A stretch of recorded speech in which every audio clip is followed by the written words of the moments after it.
Today we're going to be talking about some of the questions that I've been receiving in regards to remote hiring. And I'm going to be answering your questions just in regards to some of the most common misconceptions and things that you can put into play in order to sort of go about maximizing your reward and potential from the remote hires that you go out and make. So my name is Ehsan Ahmed. Welcome to my channel. If you haven't already, please subscribe. Within this channel, we talk about a mixture of real estate, business, and recruitment. So before we go into the Q&A, remote hiring for me is something that is quite ingrained within the culture of the businesses that I operate across real estate. And it's been an absolute game changer for me. It's something that's helped me expand a lot faster. It's something that's allowed me to have resources that previously were quote unquote unattainable. And ultimately it's allowed me to fast track everything that I thought would take a lot longer to achieve. So going into the first question. So what are the key benefits of hiring remote employees for a small or growing business, and how can it impact the company culture? This is a great question, because currently I'm working across in-office staff, remote staff in the UK, and remote staff outside of the UK. And the culture is something that can sometimes clash. Obviously, if you've got people from different regions, people working in office, people working outside office, it's something that needs to be contained. It's something that needs to be, it needs to be controlled to an extent. So the most important thing that we do is across all of our teams, every single morning, we will have a morning meeting. That morning meeting will typically be on Google Meets, and everybody within the business will be in that meeting. It'll be a quick 15-minute daily meeting, and then sort of everybody will break down what they're doing, any problems that they're having. Certain teams that are integrated will communicate with each other, and everybody will have an overview of what's going on in the business. I feel that's a great starting point to getting a nice integrated company culture. Another thing, obviously, is WhatsApp groups. So WhatsApp groups, Slack groups, they're great again because everybody can see what's happening, everybody can communicate in real time, and everybody has access to WhatsApp. But ultimately, it's within the culture. It's good to have a laugh. It's good to sort of, get to know each other on a personal level as well. And ultimately, people need to know that even whether you're based in office or you're based remote, if there's a problem, if there's an issue, that you can go to your team members. And that's the most important thing that we like to communicate. The next question. What are some effective strategies for finding and attracting top talent in a competitive remote job market? Okay, so this one again, so what I found was that some of the biggest problems that we had when it came to hiring, especially in the UK, was firstly the cost, secondly the return on investment in terms of the labor. I felt like, the attitude was not the greatest. The work ethic definitely wasn't amazing, and ultimately for what you're paying and what you were getting back in return, it was always a churn and a huge grind in order to sort of maximize that relationship. With regards to remote hires, how it came about for me was introductory, so it wasn't really something that was on my radar.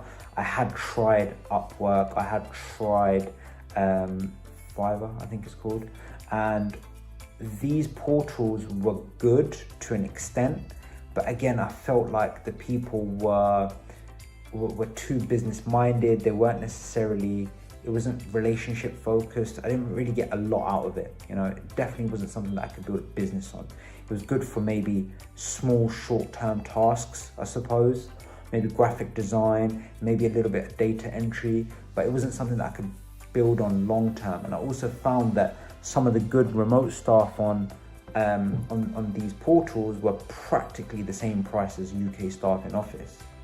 So it didn't really add up for me. But yeah, I properly got introduced to remote hiring, whereby we actually integrated full-time staff into the business through an introduction, and then that introduction led to another introduction and a referral, and it just sort of snowballed from there. But I guess like the most effective way is word of mouth, in my opinion, especially if you hire one and that person knows other people, then that the person who's bringing you people, especially if they're incentivized by commission, is they're going to be bringing people that are going to add value to your culture, and they're already going to know what the business is about from the person who's bringing them to the business. Okay, next question.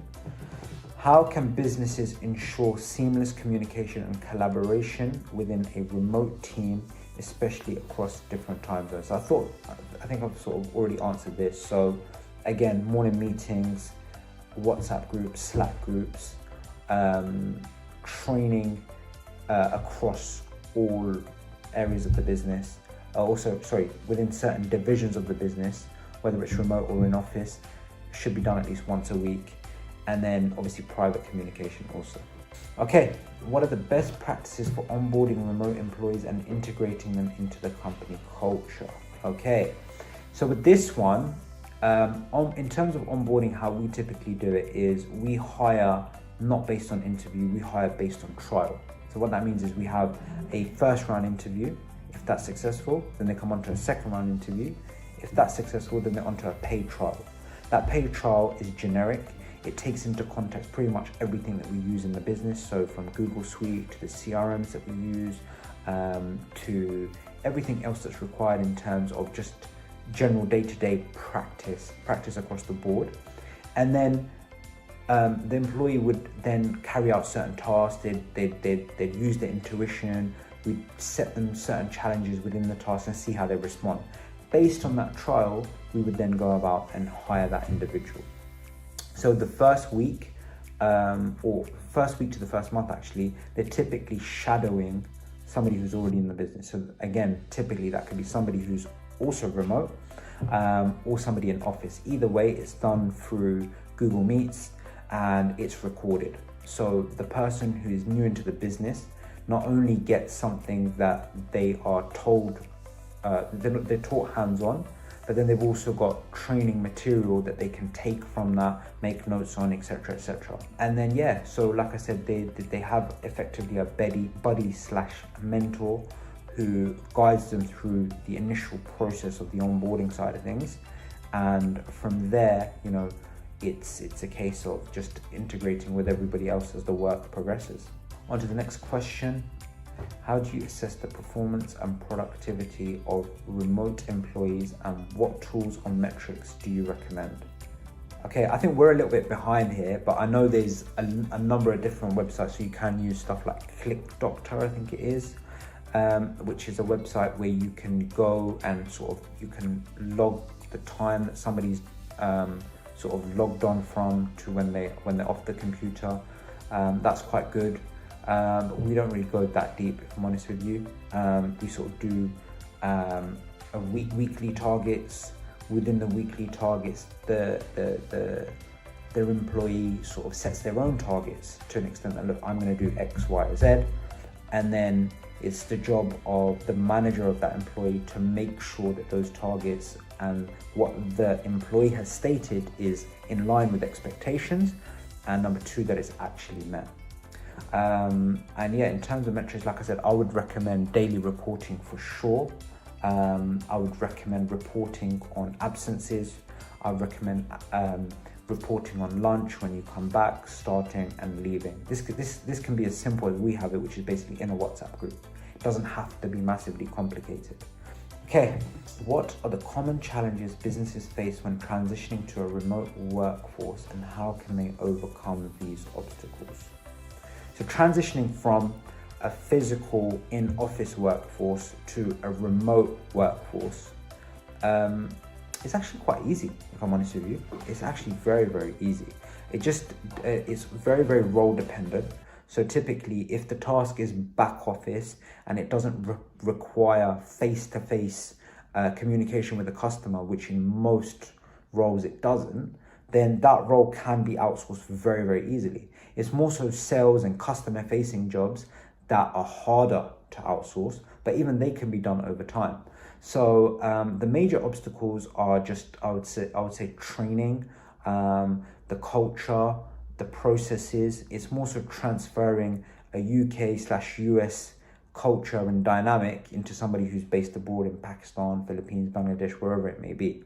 It's not massively hard, but ultimately, if you can find somebody from those regions who's got excellent English, that makes the process almost seamless. How important is it to provide remote employees with opportunities for professional development and growth? And what initiatives can companies implement? Okay, that's very important. Very, very important. Like with in-office employees, remote employees have dreams, they have goals, they want to get somewhere. So it's very, very important to offer incentives. It's massively important to offer professional development and growth.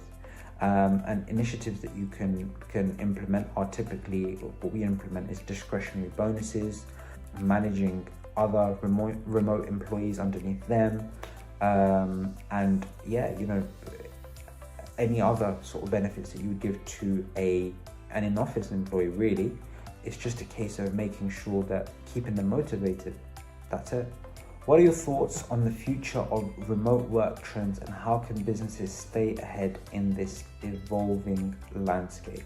Okay, in my opinion, I feel like the US has taken up remote work massively across the board. You know, you see a lot of companies, especially larger companies, they've outsourced a lot of their customer care to India, Philippines, remote places, and it's saving them a lot of money. But ultimately, is the customer service better? I don't know, that's arguable.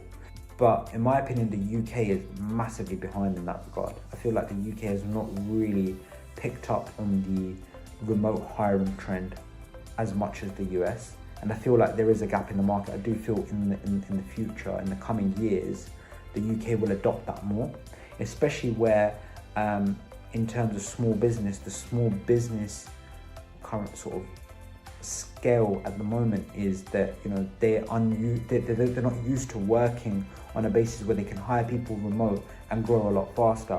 And I feel like once that becomes prevalent in the market and people become aware of that, and they can realize that, you know, for as much as little as £500 to £700 a month, you can get somebody who's dedicated to your business and allows you to be completely hands off to the extent where you focus on growth. That is a game changer, because like, I know when I started up, that was not something that was available to me, and it always came with its challenges. And there's no small business out there, even if it's a startup, that would not benefit from a full-time employee. It's just not possible. Even if you're a salesperson, you're working a sales job, whether it's recruiting, whether it's real estate, insurance, whatever it may be, having an extra pair of hands as a virtual assistant is invaluable.